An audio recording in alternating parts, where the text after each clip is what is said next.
ആയിരം വാക്കുകൾ മിണ്ടിയാൽ പോരെ കാന്തനമെന്നേശുവേ.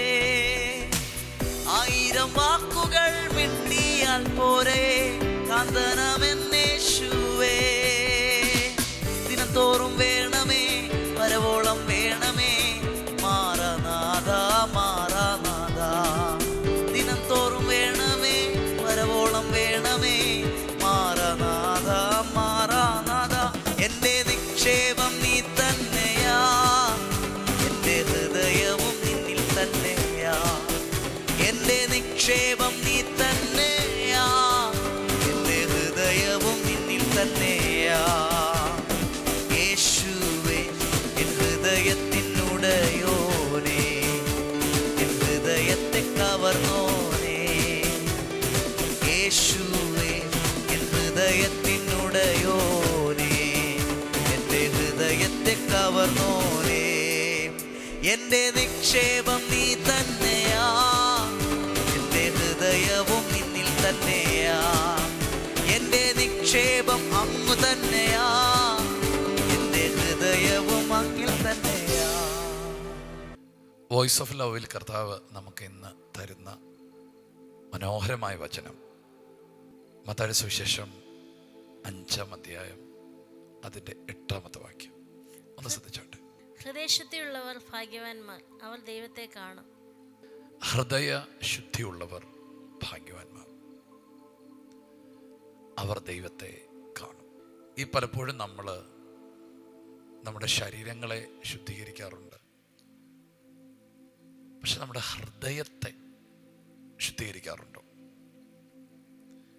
തിരുവചനം പറയുന്നത് എല്ലാ പകയും പിണക്കവും കയ്പും ദുഷ്ടതയും എല്ലാം ഇരിക്കുന്നത് ഹൃദയത്തിനകത്താണ്.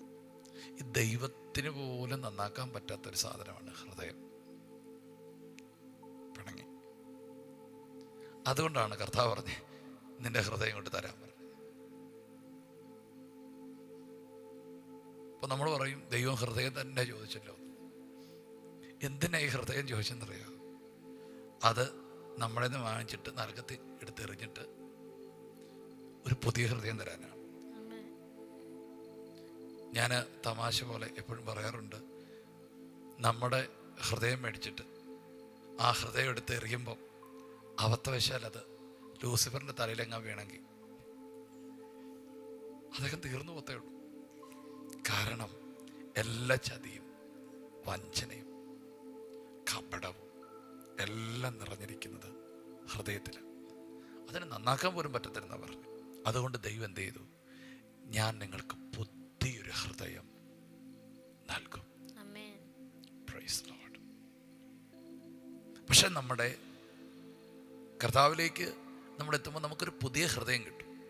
പക്ഷെ നമ്മുടെ പഴയ മനസ്സ് നമ്മുടെ മേലുണ്ട്. ആ പഴയ മനസ്സിനെ ദൈവവചനം കേട്ട് അനുസരിച്ച് അതിനെ റിന്യൂ ചെയ്യുക എന്നുള്ളത് നമ്മുടെ ദൗത്യമാണ്. Renew your mind. അതുകൊണ്ട് നമ്മുടെ മനസ്സിനെ നവീകരിക്കുക എന്നുള്ളത് നമ്മുടെ വ്യക്തിപരമായ ദൗത്യമാണ്. സ്തോത്രം. ഇപ്പോൾ യേശു കർത്താവ് തന്നെ പറഞ്ഞ കാര്യമാണ്, എല്ലാം പുറത്തു വരുന്നത് ഈ ഹൃദയത്തിൽ നിന്നാണ്. ഹൃദയത്തെക്കുറിച്ച് പറയുമ്പോൾ എത്ര വാക്കുകൾ അന്നറിയാമേ? ദുഷ്ടഹൃദയം, ഇരുമനസ്സുള്ള ഹൃദയം, അങ്ങനെയൊക്കെ ദുഷ്ടഹൃദയം, വല്ലാത്ത ഹൃദയം, അങ്ങനെ ഒത്തിരി കാര്യങ്ങൾ കർത്താവിൻ്റെ വചനം പറയുന്നുണ്ട്. സന്തുഷ്ട ഹൃദയം, അങ്ങനെ പല വാക്കുകൾ ഹൃദയത്തെക്കുറിച്ച് പറയുന്നുണ്ട്. എന്നാൽ ഒരു ദൈവവേദല് തൻ്റെ ഹൃദയത്തെ എപ്പോഴും ശുദ്ധീകരിക്കാൻ തയ്യാറാകണം. ഹൃദയത്തെ വെടിപ്പാക്കാൻ. ഈ പുതിയ നിയമത്തിനകത്ത് പലയിടത്തും കർത്താവ് പറഞ്ഞ അവൻ്റെ ഹൃദയം ദൈവസന്നിധി നേരുള്ളതായി കണ്ടില്ല. ഹൃദയത്തിൻ്റെ വിചാരങ്ങൾ, അവിശ്വാസമുള്ള ദുഷ്ടഹൃദയം എന്നൊക്കെ. നമുക്കിതൊരു സ്റ്റഡി അല്ലാത്തതുകൊണ്ട് നമ്മളത് അവിടെ അങ്ങ് നിർത്തുക. പക്ഷെ കർത്താവ് ഒരു കാര്യത്തെ ഫോക്കസ് ചെയ്ത് പറയാണ്, ഹൃദയശുദ്ധിയുള്ളവർ ഭാഗ്യവാന്മാർ. എപ്പോഴും യേശുവിൻ്റെ രക്തത്താലും വചനത്താലും പരിശുദ്ധാത്മാവിനാലും ഹൃദയത്തെ കഴുകണം. ഒരശുദ്ധ ചിന്തകളും വീഴ്ച നടത്താൻ അനുവദിക്കരുത്. യേശുവിന്റെ രക്തത്താൽ കഴുകണം. അങ്ങനെ ഹൃദയത്തെ ശുദ്ധീകരിച്ചാൽ, ഹൃദയത്തെ കഴുകിയാൽ, അങ്ങനെ ഹൃദയശുദ്ധിയുള്ളവരായിരുന്നാൽ അവർ അനുഗ്രഹിക്കപ്പെട്ടവരാണ്. എന്താണ് അതിൻ്റെ റിസൾട്ട്? അവർക്ക് കിട്ടുന്ന പ്രോഫിറ്റ് എന്താ? അടുത്ത വചനം നോക്കി. അവർ ദൈവത്തെ കാണും. ഭൂമി അവകാശമാക്കുമെന്ന് തൊട്ടുമുകളിൽ കണ്ടു. ആശ്വാസം കിട്ടുമെന്ന് നമ്മൾ കണ്ടു. പക്ഷെ ഇവിടെ പറയുന്ന വാക്ക് കേട്ടോ, അതൊന്നുമല്ല. ഏറ്റവും മനോഹരമായ കാര്യം, ദൈവത്തെ കാണും. ഹല്ലേലൂയ. അപ്പോൾ ദൈവത്തെ കാണാൻ നമുക്ക് വേണ്ട ഏറ്റവും വലിയൊരു ക്വാളിറ്റി എന്ന് പറഞ്ഞാൽ നിഷ്കളങ്ക ഹൃദയമാണ്, ശുദ്ധിയുള്ളൊരു ഹൃദയമാണ്.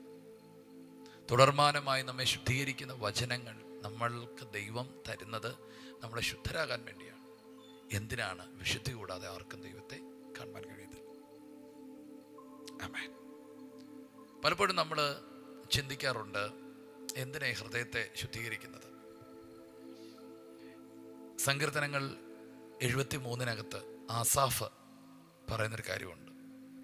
ഞാൻ എൻ്റെ ചുറ്റും നോക്കിയപ്പോൾ എല്ലാവർക്കും സമൃദ്ധിയുണ്ട്, ഉയർച്ചയുണ്ട്, മാന്യതയുണ്ട്. അവരുടെ പുഷ്ടി നിമിത്തം അവരുടെ കണ്ണ് തള്ളി നിൽക്കുകയാണ്, എനിക്കൊന്നുമില്ല. എന്നിട്ട് അദ്ദേഹം പറഞ്ഞൊരു കാര്യമുണ്ട്, ഞാൻ എൻ്റെ ഹൃദയത്തെ ശുദ്ധീകരിച്ചതും എൻ്റെ കൈകളെ കുറ്റമില്ലായ്മയിൽ കഴുകിയതൊക്കെ വ്യർത്ഥമാണ്. തൻ്റെ സ്പിരിച്വൽ ലൈഫിൻ്റെ ഏറ്റവും ക്വാളിറ്റി ഉള്ള കാര്യങ്ങളെ അദ്ദേഹം വ്യർത്ഥം എന്നറിയാതെ പറയുകയാണ്. പക്ഷേ അടുത്ത വാക്കിലേക്ക് വരുമ്പോൾ, ദൈവശബ്ദം കേൾക്കാനും ദൈവമഹത്വം കാണാനും അവനെ സഹായിച്ചത് ഈ ഹൃദയശുദ്ധിയാണ്. പ്രിയപ്പെട്ടവരെ, നമ്മുടെ ഹൃദയങ്ങളെ വചനത്താൽ ശുദ്ധീകരിക്കാം. ആ വചനങ്ങൾ നമ്മുടെ ഹൃദയത്തിൻ്റെ അകത്ത് വലിയ പരിവർത്തനങ്ങൾ വരുത്തട്ടെ. കർത്താവ് നിങ്ങളെ സഹായിക്കും. ഒരു ദുഷ്ട ചിന്തകളും നിങ്ങളുടെ അകത്ത് വസിക്കാതെ വണ്ണം യേശുവിൻ്റെ ആത്മാവും വചനവും നമ്മെ ശുദ്ധീകരിക്കട്ടെ. ഹൃദയം ശുദ്ധീകരിക്കുന്ന അനുസരിച്ച് നിങ്ങൾക്ക് ആത്മമണ്ഡലത്തെ കാണാനും ആത്മലോകത്തെ കാണാനും ദൈവം സഹായിക്കും. അപ്പോൾ തന്നെ സുവിശേഷത്തിലൂടെ നിങ്ങൾക്ക് ലഭിക്കുന്ന ആ നല്ല ഹൃദയത്തെ പ്രാപിക്കാം. കല്ലായുള്ള നിങ്ങളുടെ ഹൃദയങ്ങളെ മാറ്റി മാംസളമായ ഹൃദയങ്ങളെ ഞാൻ നിങ്ങൾക്ക് തരും. Thank you Jesus. ഞാൻ എൻ്റെ വചനങ്ങൾ അതിൻ്റെ ഹൃദയത്തിൽ എഴുതും. ഒരിക്കലും നിങ്ങൾ എന്നിൽ നിന്ന് നീങ്ങിപ്പോകാതിരിക്കാൻ എൻ്റെ ഭക്തി നിങ്ങളുടെ അകത്ത് വെക്കും. നല്ല ഹൃദയം,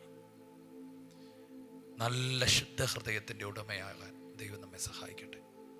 വക്രവും കോട്ടവുമുള്ള ഈ തലമുറ നടുവിൽ പരമാർത്ഥ ഹൃദയമുള്ളവരായി, ശുദ്ധ ഹൃദയമുള്ളവരായി, നിഷ്കളങ്ക ഹൃദയമുള്ളവരായി, ആത്മാർത്ഥ ഹൃദയമുള്ളവരായി ജീവിപ്പാൻ ദൈവം നമ്മെ സഹായിക്കട്ടെ. ഇതൊരു പ്രാർത്ഥനയാക്കണേ. കർത്താവേ, ഒരു നല്ല ഹൃദയത്തിൻ്റെ ഉടമയാക്കി എന്നെ തീർക്കണേ. കർത്താവ് അതിനുവേണ്ടി നിങ്ങളെ സഹായിക്കുകയാണ്, നമ്മളെ സഹായിക്കുകയാണ്. എനിക്കിത് ഭയങ്കര ആവശ്യമാണ്. ഹൃദയശുദ്ധിയുള്ളവർ ഭാഗ്യവാൻ. എന്താണ്? ദൈവത്തെ കാണും. ദൈവത്തെ കാണുന്നവരായി ദാവീദ് പറയുന്നു, ഞാൻ എൻ്റെ ദൈവത്തെ എൻ്റെ മുമ്പിൽ വെച്ചിരിക്കുന്നു. ദൈവത്തെ കാണുന്നവരായി ജീവിപ്പാൻ ദൈവം നമ്മെ സഹായിക്കട്ടെ. നമുക്ക് പ്രാർത്ഥിക്കാം. യേശുവെ, ഇന്ന് നൽകിയ നല്ല വചനത്തിനായി നന്ദി പറയുന്നു. കർത്താവെ, ഞങ്ങളെ ഹൃദയശുദ്ധിയുള്ളവരാക്കി മാറ്റണമെന്ന് പ്രാർത്ഥിക്കുന്നു. പരിശുദ്ധാത്മാവെ, അങ്ങനെയുള്ള ഹൃദയങ്ങളെ ശുദ്ധീകരിക്കണമേ. മനസ്സിനെ രൂപാന്തരപ്പെടുത്തുവാൻ പരിശുദ്ധാത്മാവെ ഞങ്ങൾക്ക് വചനത്താൽ നിറയ്ക്കണമെന്ന് പ്രാർത്ഥിക്കുന്നു. കർത്താവ്, വചനം കേൾക്കുന്നവർ കർത്താവ് അവരുടെ ഹൃദയത്തിൽ നല്ല വചനങ്ങൾ അങ്ങ് എഴുതുന്നതിന് സ്തോത്രം ചെയ്യുന്നു. കർത്താവെ, അവർ ദൈവമഹത്വം കാണുന്ന ഒരു തലമുറയെ അവരെ എഴുന്നേൽപ്പിക്കുന്നതിന് സ്തോത്രം ചെയ്യുന്നു. യേശുവേ, ഈ കുടുംബത്തെ ഞങ്ങൾ അനുഗ്രഹിക്കുന്നു. ദൈവത്തിൻ്റെ മഹത്വത്തെ ചുമക്കുന്നവരായി ഇവർ എഴുന്നേൽക്കട്ടെ എന്ന് ഞങ്ങൾ പ്രാർത്ഥിക്കുന്നു. യേശുവിൻ്റെ നാമത്തിൽ അവരെ ഉയർത്തി പ്രാർത്ഥിക്കുന്നു. ലിഫ്റ്റ് ചെയ്യുന്നവരെ അടുത്തൊരു തലത്തിലേക്ക് അവരെ ലിഫ്റ്റ് ചെയ്ത് പ്രാർത്ഥിക്കുന്നു. യേശുവിൻ്റെ നാമത്തിൽ തന്നെ ആമേൻ. കർത്താവേ, ഞങ്ങൾ യേശുവിൻ്റെ നാമത്തിൽ ഒരുമിച്ച് പ്രാർത്ഥിക്കുന്നു. ദൈവം ഞങ്ങൾക്ക് തന്നിരിക്കുന്ന ആ പുതിയ ഹൃദയത്തിനായി സ്തോത്രം. കല്ലായുള്ള ഹൃദയങ്ങളെ മാറ്റിയതിനായി സ്തോത്രം. ദുഷ്ടഹൃദയത്തെ മാറ്റിയതിനായി സ്തോത്രം. കർത്താവേ, കർത്താവേ, ഞങ്ങളുടെ അകത്ത് നിന്ന് കർത്താവേ, ആ അശുദ്ധമായ ഹൃദയത്തെ നീ മാറ്റിയിട്ട് പുത്രൻ്റെ ഹൃദയം ഞങ്ങൾക്ക് തന്നതിനായി സ്തോത്രം. ഞങ്ങൾ ഒത്തിരി സന്തോഷത്തോടെ ആയിരിക്കുന്നു. നിൻ്റെ മക്കളെല്ലാവരെയും ഈ പ്രഭാതത്തിൽ അനുഗ്രഹിക്കണമേ കർത്താവെ. ഓരോ ദിവസവും വചനം പറഞ്ഞ് അവരുടെ അകത്ത് നല്ല ഒഴുക്കുകൾ ഉണ്ടാകാൻ പ്രാർത്ഥിക്കുന്നു. ഇന്നത്തെ ദിവസം കർത്താവെ, അവരെ ഒത്തിരി ആവശ്യങ്ങളുടെ നടുവിലാണ് ഈ വചനത്തിന് മുമ്പിലിരുന്നത്. കർത്താവെ, യേശുവിൻ്റെ നാമത്തിൽ നല്ലത് ചിന്തിക്കുവാൻ നല്ല ഹൃദയം നീ അവർക്ക് കൊടുത്തതിനായി സ്തോത്രം. നല്ലത് വരാൻ അവർക്ക് നല്ല ഹൃദയം കൊടുക്കുന്നതിനായി സ്തോത്രം.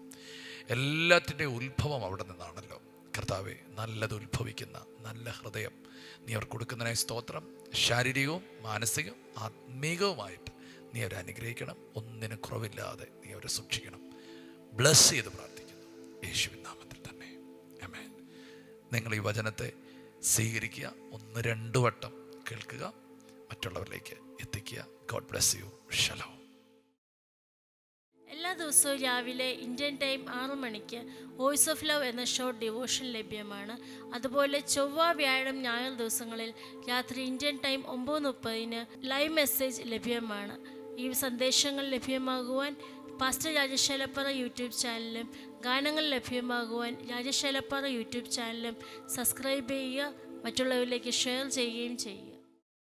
ഈ ശുശ്രൂഷ നിങ്ങൾക്ക് ഏറ്റവും അനുഗ്രഹമായി വരുന്നുവെന്ന് ഞങ്ങൾ അറിയുന്നു. നിങ്ങൾ ഞങ്ങൾക്ക് പ്രാർത്ഥനയിലും എല്ലാ സഹകരണത്തിലും ഞങ്ങളോട് ഈ മീഡിയ മിനിസ്ട്രിയുടെ കൂടെ നിന്നു. ഞങ്ങൾക്ക് ഈ മീഡിയ മിനിസ്ട്രി മുമ്പോട്ട് കൊണ്ടുപോകാൻ ചില എക്യുപ്മെൻറ്റ്സുകൾ ആവശ്യമായി വന്നിരിക്കുന്നു. തുടർന്നും നിങ്ങളുടെ പ്രാർത്ഥനയും സഹകരണവും ഞങ്ങൾ ആവശ്യപ്പെടുന്നു.